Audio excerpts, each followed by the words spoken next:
இறையேசுவில் பிரியமான சகோதர சகோதரிகளே, நமது ஆண்டவர் இயேசு கிறிஸ்துவுடைய திருப்பெயரால் உங்களுக்கும் உங்கள் குடும்பத்தில் இருக்கிற அனைவருக்கும் அன்பும் சமாதானமும் மகிழ்ச்சியும் உண்டாவதாக. அன்புமிக்கவர்களே, ஜனவரி மாதம் 2ஆம் தேதி தாயாம் திரு அவை புனித பசிலியார் மற்றும் அவருடைய சகோதரர் புனித கிரகரி நசியானுஸ் என்பவருடைய நினைவு நாளைத்தான் கொண்டாடுகிறது. அன்புமிக்கவர்களே, இந்த பசிலியார் என்பவர் திருச்சபையினுடைய வரலாற்றில் 4வது நூற்றாண்டுல வாழ்ந்த ஒரு மாபெரும் புனிதராக பார்க்கப்படுகிறார். திருச்சபையினுடைய மறைநூல் வல்லுநர்களில் ஒருவராகவும் இவர் கருதப்படுகிறார். இன்றைக்கு நாம் நினைவு கூறுகிற மற்றும் ஒரு புனிதர் கிரகரி நசியானுஸ் என்பவரும் இவருடைய ஒரு காலத்துல வாழ்ந்தவர் தான். அவரும் திருச்சபையினுடைய மறை வல்லுநராக கருதப்படுகிறார். அன்புமிக்கவர்களே, இவர்கள் இருவரும் கப்படோசிய தந்தையர்களில் மிக முக்கியமான ஒரு தந்தையர்களாக கருதப்படுகிறார்கள். பிறந்தது தற்பொழுது இருக்கிற துருக்கி தேசத்துல. அன்புமிக்கவர்களே, இவர்கள் வாழ்ந்த அந்த ஒரு காலகட்டத்துல ஆரிய பதம் என்று சொல்லப்படுகிற ஒரு தப்பிரை, இயேசுனுடைய இறைத்தன்மையையும் மனித தன்மையையும் சந்தேகித்த ஒரு தவறான படிப்பினையை இவர்கள் எதிர்த்து அந்த படிப்பினைக்கு எதிராக எழுதியும் அதே நேரத்தில் மறைவுரை ஆற்றியும் மக்களை விசுவாசத்துல இவர்கள் பாதுகாத்தார்கள் என்று தான் இவர்களை நம்ம வரலாற்றில் அறிகிறோம். இந்த 2 புனிதர்களைப் போல நாமும் இறைவன் நமக்கு கொடுத்திருக்கிற வரங்களையும் ஞானத்தையும் இறையரசை கட்டி எழுப்பிடவும் இயேசுவை பற்றி அறிவித்திடவும் பயன்படுத்திட இறைவன் உங்களையும் என்னையும் தூண்டுவாராக. அன்புமிக்கவர்களே, இன்றைக்கு நமக்கு கொடுக்கப்பட்டிருக்கிற நற்செய்தி வாசகத்துல எருசலேம் ஆலயத்தில் இருந்த குருக்கள் ஒரு சிலரை திருமுழுக்கு யோவானிடம் அனுப்பி, நீர்தாம் வரவிருப்பவரா அப்படின்னு கேட்கிறார். அதற்கு அவர் இல்லை என்று சொல்லுகிறார்.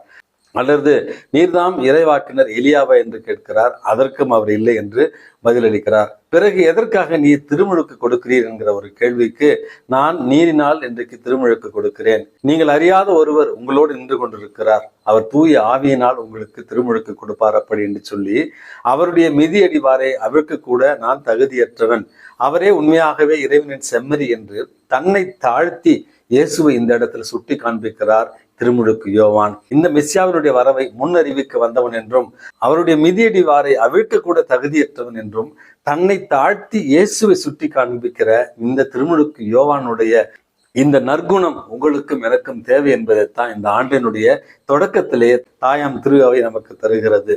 அன்புமிக்கவர்களே, சில வருடங்களுக்கு முன்பாக இந்த நீயா நானா என்கிற ஒரு டிவியில ஒரு ப்ரோக்ராம் நடக்கும். அதாவது கோபிநாத்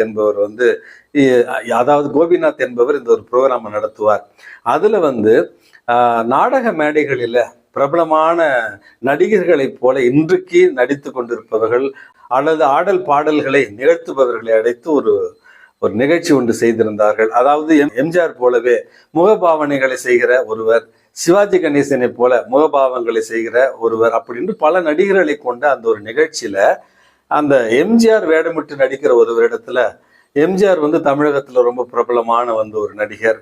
அவர் இதயக்கனி என்று அழைக்கப்பட்டவர், ஏழைகளுக்கு உதவுவர் என்று அழைக்கப்பட்டவர், வயதான பெண்களுக்கும் மீனவர்களுக்கும் விவசாயிகளுக்கும் உதவியவர் என்று நம்ம அவரை திரைப்படத்துல பார்த்திருக்கிறோம்.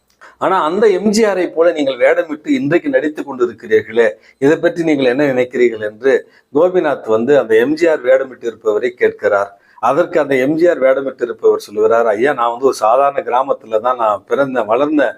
ஆனால் புரட்சி தலைவர் படத்துல நான் பார்த்திருக்கிறேன். அவர் எப்படி சண்டை போடுறாரு, எப்படி ஏழைகளுக்கு உதவுகிறாரு, எப்படி எல்லாருக்கும் வாரி வாரி வழங்குகிறார் அப்படின்னு திரைப்படத்துல அவரை நான் பார்த்து அவரை போலவே வாழ வேண்டும் என்று ஆசைப்பட்டேன். அதனால அவருடைய வேடம் அணிகிற நேரத்துல நான் அவர் மாதிரியே உணர்வேன். பஸ்ல போகக்குள்ள கூட யாராவது வயதானவங்க அவங்கள உட்கார வச்சுட்டு நான் நின்றுப்பேன். என்கிட்ட யாராவது உதவின்னு கேட்டா பாக்கெட்ல இருக்கிற காசு எடுத்து கொடுத்துருவேன் அப்படி என்று. எம்ஜிஆர் உங்களுக்கு தெரியும், முதலமைச்சராக இருந்தவர், அதிகாரத்தில் இருந்தவர். ஆனா இந்த ஒரு சாதாரண மனிதர், அவருடைய வேடமிட்டால் நான் அவரை போலவே நினைத்து கொண்டு மற்றவர்களுக்கு உதவி செய்வேன், ஏழைகளுக்கு இதங்குவேன் அப்படி என்று கண்ணீர் மெழுக அவர் சொல்லி கொண்டிருந்தார். எனக்கு மனதில் ஓடிய சிந்தனை இதுதான். ஒரு நடிகருடைய வேடத்தை அணிந்ததாலே அவருக்கு அவருடைய நற்குணங்களை எல்லாம் பின்பற்ற வேண்டும் என்கிற ஒரு ஆவல் இருந்திருக்கிறது. தேவாதி தேவர்களுக்கெல்லாம் தேவனாக இருக்கிற ஆண்டவராக இருக்கிற நமது ஆண்டவர் இயேசு கிறிஸ்துவை திருமுழுக்கில ஏற்றுக்கொண்ட நாம், அவருடைய சுவிகார பிள்ளைகளாக மாறி இருக்கிற நாம், கிறிஸ்தவன் கிறிஸ்தவள் என்று கிறிஸ்துவில் அவன் கிறிஸ்துவில் அவள் அப்படி என்று நமக்கு அடையாளமாக கிறிஸ்துவை வைத்திருக்கிற நாம் கிறிஸ்துவை போல வாழ்கிறோமா? கிறிஸ்துவை போல பேசுகிறோமா? கிறிஸ்துவை போல சிந்திக்கின்றோமா?